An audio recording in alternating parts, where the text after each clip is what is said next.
Hoy 3 de septiembre, a San Gregorio Magno, en la figura de este grandísimo Papa. Es uno de los grandes sucesores de Pedro en la historia, San Gregorio I, San Gregorio llamado Magno. Y vamos a ver por qué fue llamado Magno. Porque se le dio ese apodo de grande, Magno es grande, por la labor, claro, de su pontificado. Fue uno de los mayores padres de la historia de la Iglesia, uno de los 4 doctores de Occidente. Su pontificado se extendió del año 590 al año 604. Verdaderamente un gran papa, un gran doctor de la Iglesia. Nació en Roma hacia el año 540, de una acomodada familia patricia, ejemplar familia cristiana. Entre sus antepasados había ya 2 papas. Uno era el tatarabuelo. Gregorio, a los 32 años, alcanzó su apogeo en la carrera administrativa, porque había comenzado una carrera administrativa de gobierno, convirtiéndose en prefecto de Roma. Poco después deja el cargo, y para vivir como monje, y transforma su casa familiar en el monasterio Sant'Andrea al Celio. Guardará toda su vida una gran nostalgia por aquel período de vida monástica, de recogimiento, de silencio, de diálogo con Dios, de oración, de meditación, de sereno estudio, y esta nostalgia lo transmite en sus homilías. Cuando uno lee obras de él, muchas veces menciona eso. Por su experiencia en el gobierno civil, en un tiempo muy complicado, realmente era muy complicado esa época, y además su relación que tenía con los bizantinos. Recordemos que el imperio se había trasladado a Bizancio, Constantinopla, ¿no? Y porque muchos además lo estimaban, el Papa Pelagio lo nombra diácono y lo envía a Constantinopla como su embajador, lo que hoy diríamos es el nuncio apostólico. Los problemas a resolver eran de carácter teológico y también político. Teológico porque había que dirimir el tema del monofisismo, porque estaban y todavía hay monofisistas, cristianos monofisistas. Son los que decían que en Cristo hay una sola naturaleza, la divina. Y conseguir el apoyo del emperador. ¿Para qué? Para contener a los lombardos que habían invadido el norte y después llegaron hasta el sur incluso. Cada vez la presión era mayor, iban bajando, pero comenzaban por el norte, los lombardos. Pues la estancia en Constantinopla para Gregorio fue muy importante, ya que le dio la oportunidad de adquirir una experiencia directa de ese mundo bizantino. Después de unos años fue llamado a Roma por el Papa, quien lo nombró su secretario. Fueron también esos años muy difíciles. Y pasó de todo, inundaciones, de todo. Por último, estalla la plaga, y muchos fueron los muertos, incluido el Papa. Y entonces el clero, el pueblo y el Senado fueron unánimes al elegir a Gregorio como su sucesor. Él trató de resistir, incluso se escapó, pero al final tuvo que ceder. Esto ocurría en el año 590. Desde el primer momento mostró su capacidad extraordinaria y se conservan más de 800 cartas suyas. Él respondía a preguntas que le llegaban de los obispos, de los abades, de los clérigos y también de las autoridades civiles, de todas las órdenes y grados. Entre los problemas, el más importante era el de los lombardos. El Papa dedicó todas las energías posibles, con vistas a una solución que fuera verdaderamente pacífica.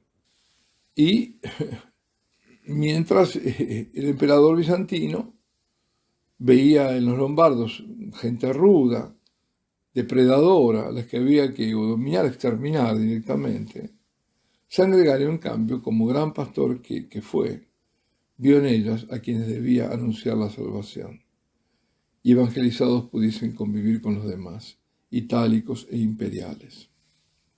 Le preocupaba sobre todo la conversión de los jóvenes. Era el tiempo de la migración de los pueblos. Visigodos en España, los francos, en la zona de Francia, los sajones, los migrantes en Gran Bretaña, los lombardos en la península itálica. A ellos destinó su misión evangelizadora. Negoció la paz con el rey lombardo, y esto se debió en gran parte a un hecho no fortuito, uno diría totalmente providencial. ¿Por qué? Porque se debió a la reina consorte, a Teodolinda. Teodolinda era una princesa bávara y era profundamente católica. Y Teodolinda logró conducir gradualmente al rey, a su marido, al catolicismo, y así preparó el camino de la paz. Básicamente, los objetivos que se había propuesto y en que se centró Gregorio eran tres. Contener la expansión de los lombardos en Italia, sacar a la reina Teodolinda de la influencia de los cismáticos y fortalecer su fe católica, y mediar entre lombardos y bizantinos para garantizar la paz en la península, porque hay que ver que también parte estaba cubierto por los bizantinos, ocupada Italia, o la península itálica, y al mismo tiempo para evangelizar a los lombardos. Junto a la acción puramente espiritual y pastoral, el Papa Gregorio también se convirtió en protagonista activo de una gran actividad social. Con los ingresos del patrimonio que tenía en la sede romana, que poseía en Italia, pues, que hasta 1870 tuvo patrimonios y tierras y todo, compró y distribuyó trigo, ayudó a los necesitados, ayudó a sacerdotes, a monjes, a monjas que vivían en la pobreza, pagó rescates por los ciudadanos que habían caído prisioneros de los lombardos, compró armisticios y treguas, llevó a cabo una cuidadosa labor de reorganización administrativa, dando instrucciones precisas para que los bienes de la iglesia, útiles para su subsistencia, porque la iglesia necesita, está en el mundo, ¿no?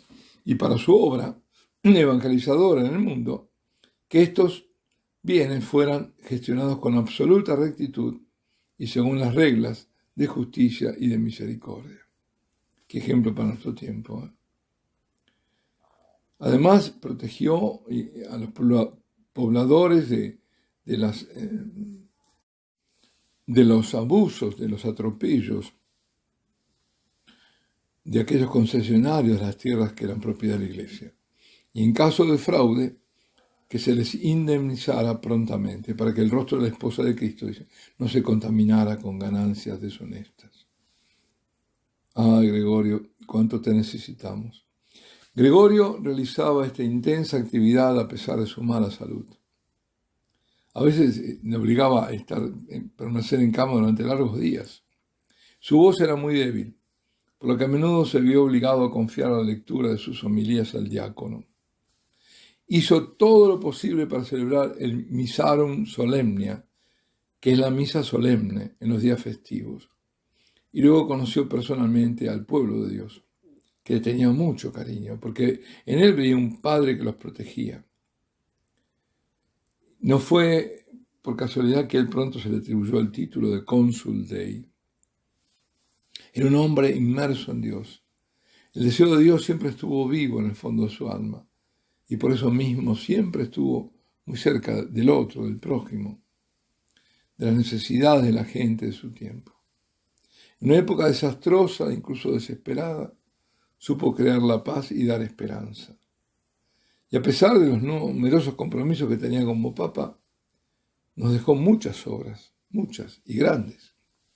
Nos dejó escritos de carácter exegético, es decir, interpretación de la palabra de Dios, homilías famosas sobre Ezequiel, sobre los evangelios. Y también una gran obra hagiográfica importante, los diálogos.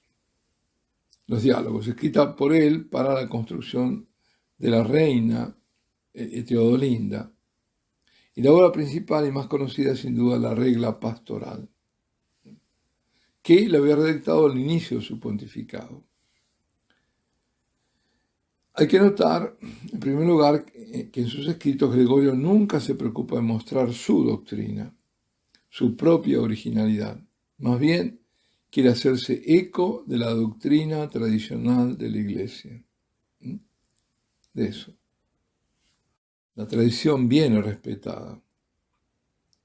Y sus comentarios exegéticos son ejemplares en este sentido.